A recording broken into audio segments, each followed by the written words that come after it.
తులారాశి వారికి ఏలినాటి శని జనవరి 17, 2026 నుంచి తొలగిపోనుంది. 50 ఏళ్ల కష్టం అనేది ఇక ఆందోళన అవసరం లేదనే చెప్పుకోవచ్చు. ప్రస్తుతం శనిదేవుడు మీ రాశికి 5వ స్థానమైనటువంటి కుంభరాశిలో సంచరిస్తున్నాడు. జ్యోతిషరీత్యా ఇది తులారాశి వారికి చాలా అదృష్ట సమయంగా చెప్పవచ్చు. అభివృద్ధిని ఇచ్చే దశగా పరిగణించబడుతుంది. ఈ దశలో గత కొన్నేళ్లుగా మీరు అనుభవించినటువంటి తీవ్రమైనటువంటి మానసిక ఒత్తిడి, ఆర్థిక ఇబ్బందుల నుంచి ఇప్పుడు పూర్తిగా విముక్తి అయ్యేటువంటి అవకాశాలు నిలిచిపోయినటువంటి పనులు మళ్లీ వేగం పుంజుకుంటాయి. ఆర్థిక పరిస్థితి మెరుగుపడేటువంటి అవకాశం మరియు కుటుంబంతో అలాగే సంతోషం వెలువరిస్తుంది.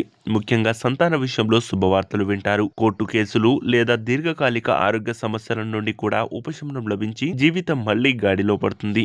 అయితే ఈ సానుకూల సమయంలో కూడా పెట్టుబడులు మరియు స్పెక్యులేషన్ల విషయంలో కొంచెం జాగ్రత్తగా ఈ యొక్క రాశి వారు ఉండడం మంచిది. శనిదేవుని యొక్క అనుగ్రహం మీకు మరింత పొందడానికి అలాగే ప్రతి శనివారం హనుమాన్ చాలీసా పఠించడం, శివాలయంలో దీపారాధన చేయడం లేదా పేదవారికి సహాయం చేయడం వంటి చిన్న చిన్న పరిహారాలు పాటించండి. ఇవి మీకు రక్షణగా ఉండడమే కాదు, శుభ ఫలితాలను పొందుకునేటువంటి అవకాశాన్ని ఉంటాయి. రాబోయే రోజుల్లో మరింత ఉత్తమ ఫలితాలను ఈ యొక్క రాశి వారికి ఉండవచ్చు. అలాగే ఏలినాటి శని తర్వాత నుంచి మీ యొక్క జీవితం మరొక కీలక మలుపు తిరగబోతుంది. ఇప్పుడు మీరు చూడనటువంటి అద్భుతాలు చూడబోతున్నారు. అంతేకాదు మీ జీవితంలో ఎన్నడూ చూడనటువంటి ఇక శిఖరాలను కూడా అధిరోహించేటువంటి అవకాశాలు ఈ రాశి వారికి ఉండవచ్చు.